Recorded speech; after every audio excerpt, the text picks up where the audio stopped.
ახლა ბაქო უნდა ჩავერთოთ პირდაპირ ეთერში, სადაც კეთდება განცხადება ორი ქვეყნის პრეზიდენტის მხრიდან. გთავაზობთ ღია ეთერს. Cənab prezident, hörmətli qonaqlar, xanımlar və cənablar. Bir də hörmətli cənab prezident. კიდევ ერთხელ მოგესალმებით ბატონო პრეზიდენტო აზერბაიჯანში, კეთილი იყოს თქვენ ჩამოსვლა აზერბაიჯანში.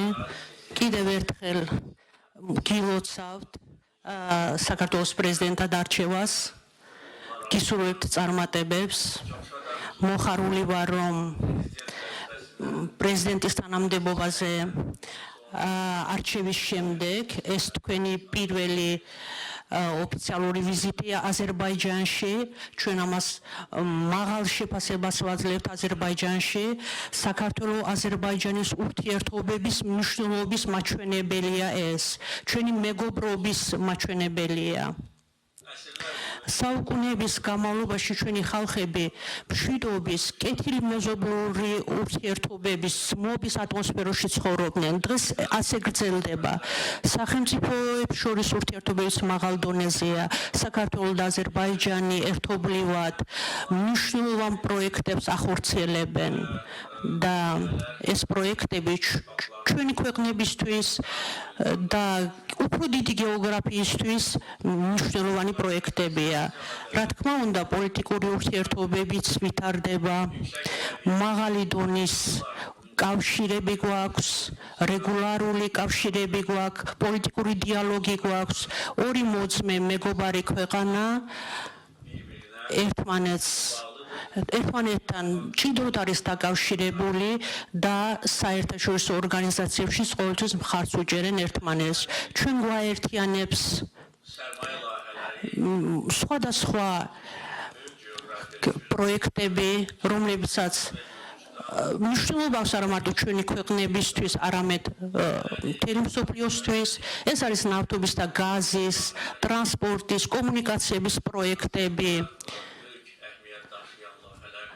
დიდი მნიშვნელობის მატარებელი პროექტებია და არა მარტო სამხრეთ კავკასიის, ევრაზიის სატრანსპორტო კარი რუკას ქმნის. დღეს ჩვენ ევროპის ენერგოსაფრთხოებზე თუ ვისაუბრებთ, ეს წარმოუდგენელია საქართველოს გარეშე. ამჟამად საქართველო და აზერბაიჯანი საქართველოს გავლით 12 ქვეყანაში აწვდის თავის ნავთობსა და გაზს. ეს ხდება საქართველოს ტერიტორიის გავლით.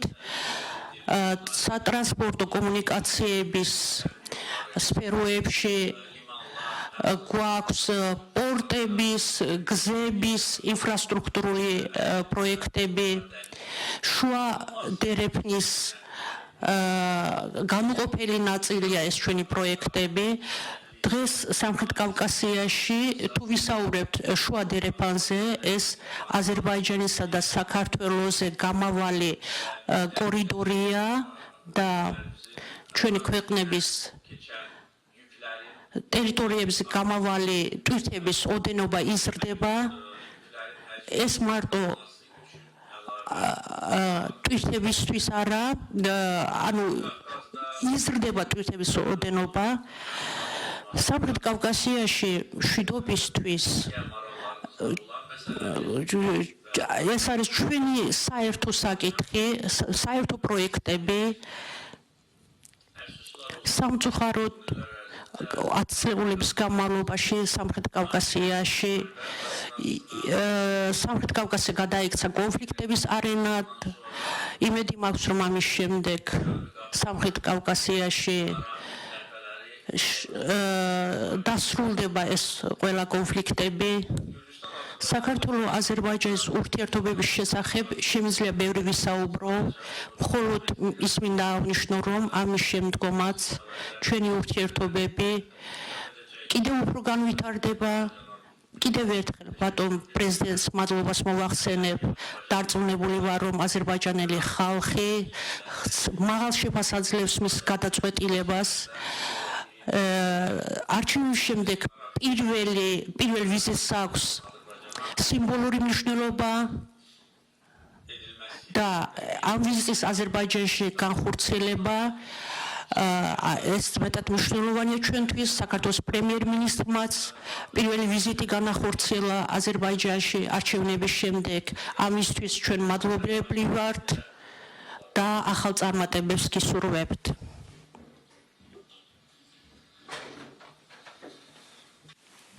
მოგესალმებით, თქვენო აღმატებულებო, ბატონო პრეზიდენტო, დელეგაციის წევრებო, მედიის წარმომადგენლებო, ქალბატონებო და ბატონებო.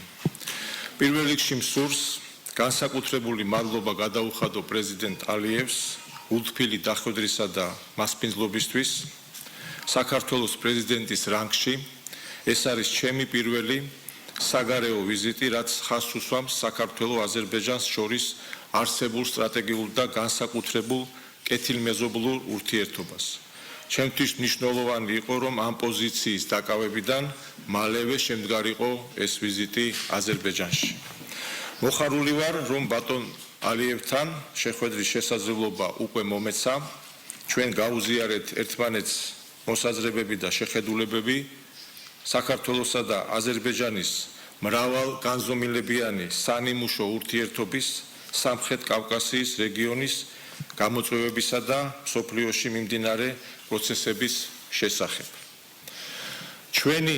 ჩვენ ხალხებს შორის საუკუნეების განმავლობაში გამორჩეული მეგობრობა ჩამოყალიბდა, რაც ქმნის მყარ საფუძველს მომავალში თანამშრომლობის კიდევ უფრო გაძლიერებისთვის.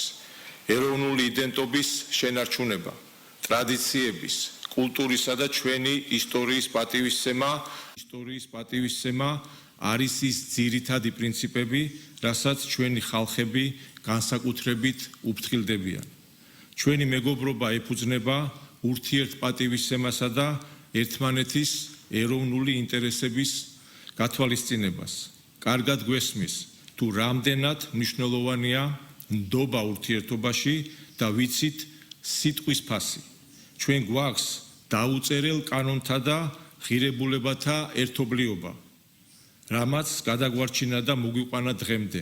სწორედ ამიტომ არის ქართულ-აზერბაიჯანული მეგობრობა და სტრატეგიული პარტნიორობა ასეთი განსაკუთრებული და სამაგალითო. დღეს არსებული გლობალისტური ეპოქა, რომელიც სავსეა გამოწვევებითა და საფრთხეებით, სწორედ ამ ფუნდამენტურ ღირებულებებს ემუქრება. ამიტომ ჩვენ გვმართებს განსაკუთრებული ყურადღება და ძალისხმევა აღნიშნული პრინციპების დასაცავად. ქართველი და აზერბაიჯანელი ხალხი ერთად დგას და მომავალშიც იდგება ჩვენი ერებისთვის სასიცოცხლო მნიშვნელოვანი ღირებულებების დაცვის ბრძოლაში. ღრმად ვარ დარწმუნებული, რომ დროში გამოცდილი მაღალი დონის სტრატეგიული და კეთილმოზობლური ურთიერთობები კიდევ უფრო გაძლიერდება და ახალ განზომილებას შეიძენს საქართველოს-აზერბაიჯანის ეროვნული ინტერესების გასატარებლად. რეგიონსა და სოფლიოში არსებულ გამოწვევებთან ეფექტიანად გასამკლავებლად განსაკუთრებით მნიშვნელოვანია ჩვენ ქვეყნებს შორის მჭიდრო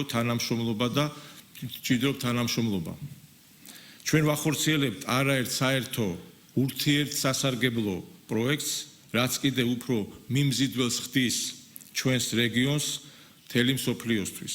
იმისთვის, რომ სამხრეთ კავკასიის რეგიონი იყოს კიდევ უფრო კონკურენტუნარიანი, სანდო და პერსპექტიული. მნიშვნელოვანია ხანგრძლივი მშვიდობისა და სტაბილურობის უზრუნველყოფა.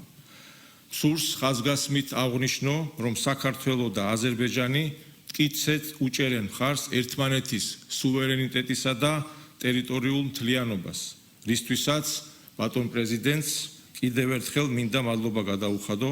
საქართველო ყოველთვის იყო აზერბაიჯანის ტერიტორიული მთლიანობისა და სუვერენიტეტის მყარი მხარდამჭერი. საქართველო მიესალმება სულახლახან აზერბაიჯანსა და სომხეთს შორის სამშვიდობო შეთანხმების ყველა პუნქტის ირგვლივ მოლაპარაკებების პროცესის დასრულებას. ეს უდავოდ წინ გადადგმული ნაბიჯია რეგიონის პოტენციალისა და შესაძლებლობების წარმოსაჩენად და გასაყარებლად. ვიმედოვნებთ, რომ ახლო მომავალში ხელი მოეწერება ისტორიულ ხელშეკრულებას, რაც უმნიშვნელოვანესი იმპულსი იქნება რეგიონში გრძელვადიანი და მდგრადი მშვიდობის უზრუნველსაყოფად.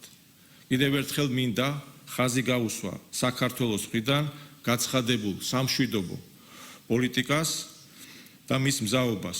ჩვენი წვლილი შევიტანოთ რეგიონში მშვიდობის უზრუნველყოფაში.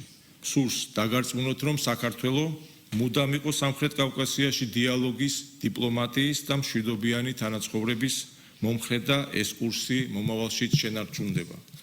ჩვენ ქვეყნებს შორის არსებულმა განსაკუთრებულმა ხანგრძლივმა მეგობრობამ და საერთო გონივრულმა პოლიტიკამ მოგცა შესაძლებლობა ჩვენი რეგიონის როლის სწორად განგვესაზღვრა. დარწმუნებული ვარ, ჩვენი საერთო მომავალი მოიცავს წარმატებულ, ეკონომიკურად ძლიერ და აყვავებულ სამხრეთ კავკასიის რეგიონს, სადაც ჩვენი ხალხები შეძლებენ ბედნიერ თანაცხოვრებას საკუთარი ადათ-წესებით და არა თავს მოხვეული ფსევდო-ლიბერალური ღირებულებებით.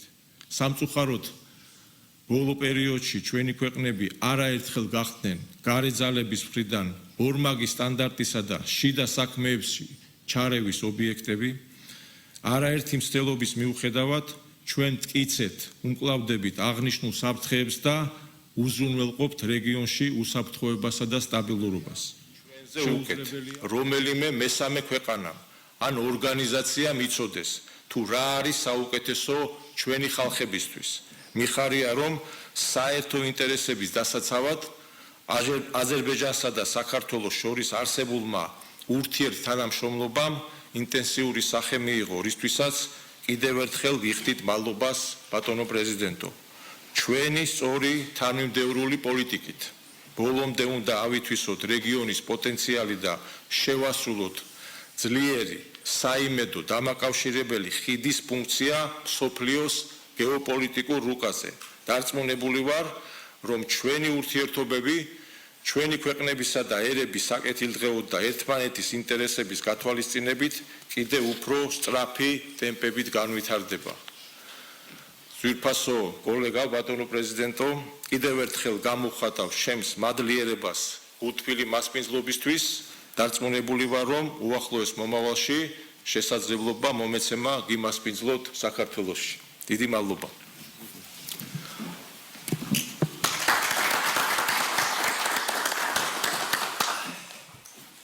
მიხეილ ყაველაშვილისა და ილჰამ ალიევის პრესკონფერენცია შემოგთავაზეთ პირდაპირ ეთერში.